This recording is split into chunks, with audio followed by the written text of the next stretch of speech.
আমরা আসলে রাজনীতির মাঠে দেখি কি এক আসন নিয়ে ভাই বোন মারামারি করছে, সম্পর্ক শেষ হয়ে যাচ্ছে। কিন্তু এখানে আমার ভাই রাশেদ প্রধান একটা ব্যতিক্রমী। সে দলের জন্য এবং 11 দলীয় ঐক্যের জন্য সে ছাড় দিয়েছে, সে স্যাক্রিফাইস করেছে, এবং তার এই আত্মত্যাগের বিনিময়ে আমি আজকে মহিলা সংসদ হওয়ার সুযোগ তৈরি হয়েছে।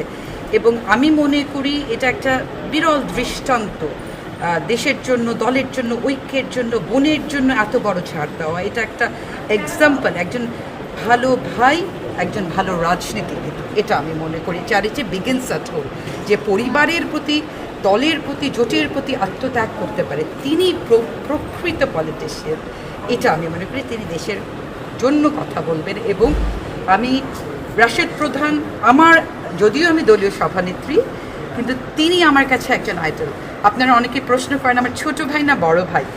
আমার ছোট ভাই, কিন্তু সে দায়িত্ব পালন করছে বড় ভাইয়ের মতো। এবং আমার বাবা শফিউল আলম প্রধান সবসময় সত্যি কথা বলে গেছেন। তিনি মজলুম ছিলেন। এই কিছুদিন আগে রাশেদ প্রধানের আমাদের উপর বহুবারই আক্রমণ, নির্যাতন হয়েছে, এগুলো বলতে চাই না। তবে উনি কোনো কিছুই ওনাকে সত্য কথা বলা থেকে বিরত করতে পারে না। এবং আমার শফিউল আলম প্রধান, রাশেদ প্রধান আমার রাজনৈতিক শিক্ষাগুরু, এবং তাদের পথ ধরেই আমি হাঁটতে চেষ্টা করব।